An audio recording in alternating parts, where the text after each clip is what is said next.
You know, as I've gotten further involved in the political process, it's dawned on me, there are three bodies of knowledge in all of us. There's what we know, there's what we know we don't know, and then there's what we don't even suspect. Because I know what I knew when I was 15 and thought I knew it all, or what I knew when I was 30 and thought I knew it all, and then 40 and thought I knew it all. I'm waiting for what I'm going to learn in my 60s and 70s. We learn something new every day. We keep putting pieces of the puzzle together. Each of us have certain pieces, and we learn from each other when we pull those pieces together. And it's coming together like this that gives greater energy to everything that we're doing, because we depend on each other. We have a right to depend on each other, and we owe a debt of obligation to our neighbor. And it's coming together like this that proves that America still works when we do. I'd like to bring to the stage now a friend of mine, Mr. Nathan Tabor from Winston-Salem. Nathan's done several things. He's got a website up now called Veto Purdue, www.vetopurdue.com. If you haven't seen it, you ought to go take a look at it. Take your red pen with you when you go. He's working with another website called The Conservative Base, but he's the master of putting things on the web and helping getting messages out. And we're going to let him speak to you for a few minutes. Thank you, Major Dave. How's everyone doing today? Good. I apologize. I'm running a few minutes late. I was in Raleigh this morning teaching about 50 folks there with the Leadership Institute on grassroots and being involved. So let me ask you all something. Who's tired and fed up of where our federal and state government currently is? I certainly am. So let me ask you this. Who all here is involved in the Tea Party movement? It's a good thing. Who all here believes in the Constitution of the United States? And the Bill of Rights? All right, so now we got the good groundwork there. Let me tell you exactly where I come from. I'm not ashamed. I'm a Christian first, I'm a conservative second, and I'm a Republican third. Any problems with that? All right, so if I go out and I sin, is it my fault or the Bible's fault? It's my fault, because I didn't follow what the Bible said. So let me read you a few things here, and you tell me if you agree with this. Our nation's strength lies with the family, where each new generation gains its moral anchor. Do you agree with that? That our family is the strength. Do you agree that the free enterprise system is the most effective and just economic system?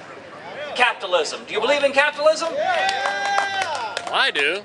Do you embrace the vision for America established by the Declaration of Independence and the Bill of Rights? All right, that's good. Do you believe in all sanctity of human life?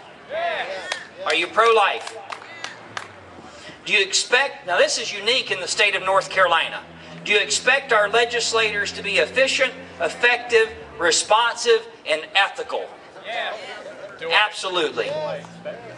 And then the last here, do you believe in voter ID?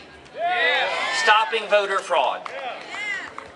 Does anyone want to take a guess what I read verbatim from? Do you agree with all the points? The Republican Party platform. Major Dave has been to one of my speeches before. Do you know what I read from? The North Carolina GOP Party platform. Now, let me ask you, you agreed with all that? Does the Republican Party platform have the problem? Or do those who we've elected, not all of them, but some of them have the problem? Are they like the Christian who's gone out and sinned and then want to blame the Bible? Let me encourage you all as something that you all know to be true. We as the Tea Party movement, and I've been part of this, if you saw the guy who got punched in the face last year in Greensboro, that was me. My wife said it didn't help my looks at all. Right? But we as a movement, if we want to change this nation, if you want to change your county, if you want to change the state, if we want to change the federal government, we have to change those who aren't following the party platform. That's right. Yeah. Do you agree with that? Yeah. Do you agree that when it comes time on election day, that we put people into office who support life, support family, support lower taxes, Or do we put those in that just say it but vote another way? I'm tired of hearing people say, I stand for this, but they go and work for something else and they go vote for something else, and then they come back and say, but I stand with you.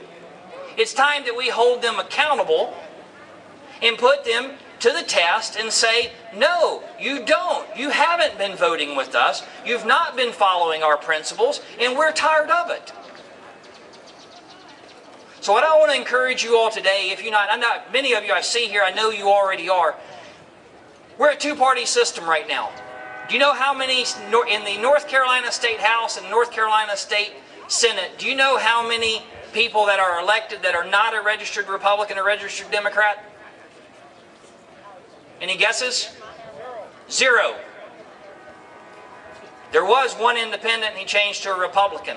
So in the state of North Carolina, out of all the members in the State House and the State Senate, 0 independent, Green Party, Third Party, Constitution Party. They're either elected Republican or elected Democrat. So what does that tell us? Take the Republican Party over if you don't like where it's going. If you don't like what your county chairman is doing or someone within the Republican Party, replace them. Does that sound like a plan? Yeah. Does it sound like something we could do?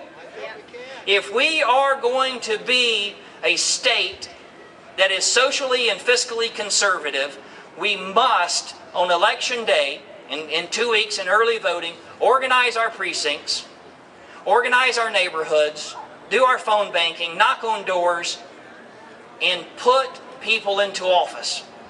And one thing that is extremely hard, and I appreciate those that organize this, we as conservatives have to give our organizations and our candidates something that we dearly work hard for and hate to give up, but is money.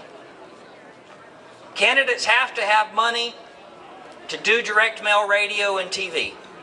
It's just an unfortunate side of politics.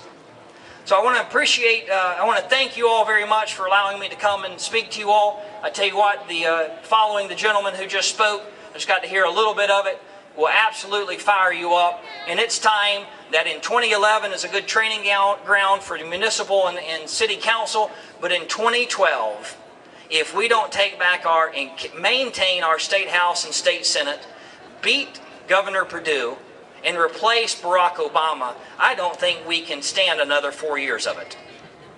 So thank you all very much, and God bless. Thank you, Dave.